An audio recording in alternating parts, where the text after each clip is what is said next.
আর মান্নার লগে আমার একটা ব্যাপারে বিরোধ ছিল ওই সময়। আমি তো জানি না, আমারে পাঠাইছো আলবিদায় থেকে টাকা আনতে, আমি টাকা নিয়ে আইছি। ও আইসা পড়তো, যদি গল্প শুনতো ভালো, ও চইলাই তো অটো। আম্মাজান ছবি আসার পরে আবার বিরোধ। এর মধ্যে পিছের থেকে আমার অনেক কিছু হারিয়ে গেছে নীরজ সাহেব। ও কিভাবে জানতো জানি না, হয়তো ডাইরেক্টর বলতো অথবা স্ক্রিপ্ট রাইটার মান্না বলতো। ওই স্ক্রিপ্ট রাইটার ডাইরেক্টর ও পালতো আমার মনে হয়। আপনি আমারে আর কিছু কইেন না। মান্নার সাথে যখন আমার তেজি ছবি করা হইলো, এরপরে মান্নার সাথে আমার ছবি বোধহয় 2-3টা ছবি আমার ঘরে কাজ হয়েছিল। আম্মাজান, তারপর আরো কি কি যেন করা হয়েছিল। তোর তো কোনো মায়া দয় নাই, শালার পুত, তুই তো বহুত খারাপ। মানুষ মারার তো একটা স্টাইল আছে। মান্নার সাথে আমার বেশি কাজ হয়নি। আমি সবসময় নতুনদের নিয়েই অ্যাডভান্স হওয়ার চেষ্টা করি। মান্না আমার ঘর থেকে তেজিতেই ও ফার্স্ট হিরো হয়েছিল।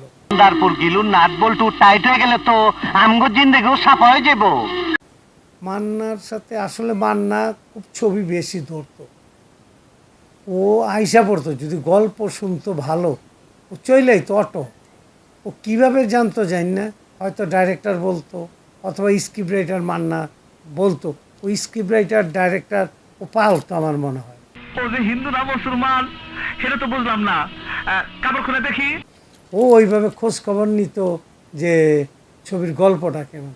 এরকম হুট করে আমরা এশিয়া হলে বসে বসে একটা গল্প বানাচ্ছিলাম, তেজি এ মান্নায় হাজির।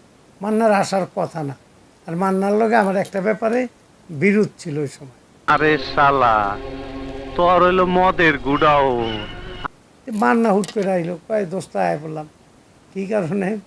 খাওয়া দাওয়া করছিলাম আমি, কাজী হায়াত, তারপর স্ক্রিপ্ট রাইটার টেটার অনেকে।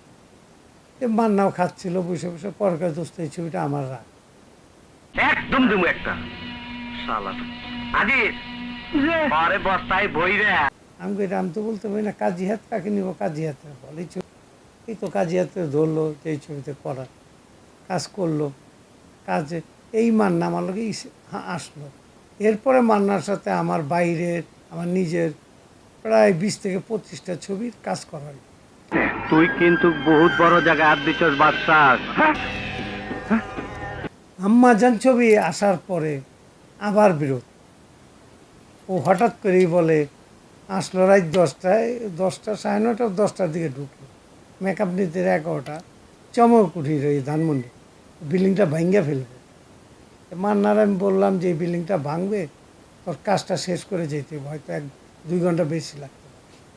ওই দোস্ত আমি তো 11টার পর থাকতে পারবো, এই আর আম্মাজান হবে না, বানাইলাম না।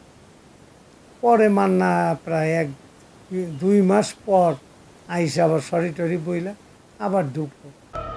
আমার পাগলামে তুই দেখছিস কি কালাম, সামনে তো আরো দেখবি।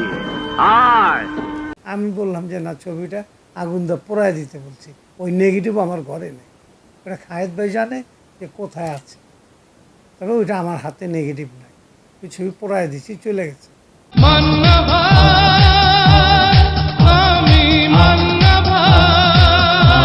যাবে, কারণ গল্পও বুঝতো। মান্না বাংলাদেশের ভিতরে যত হিরোই হোক, ও 1 নাম্বার গল্প বুঝতো। গল্প যদি জানতো এটা ভালো গল্প, ওই ছবি কিভাবে ধরবে ওটা ও ওই কাওলাতে বুঝতো, ওই ছবি করবে। এইটার পরে মান্নার জন্য অফ করে দিলাম। রাতের বেলায় গেলন গেলন মাল খামু আর ফুর্তি করবো। এরপরে রুবেল, এরপর হুমায়ুন ফরিদি নিতে চেয়েছিলাম,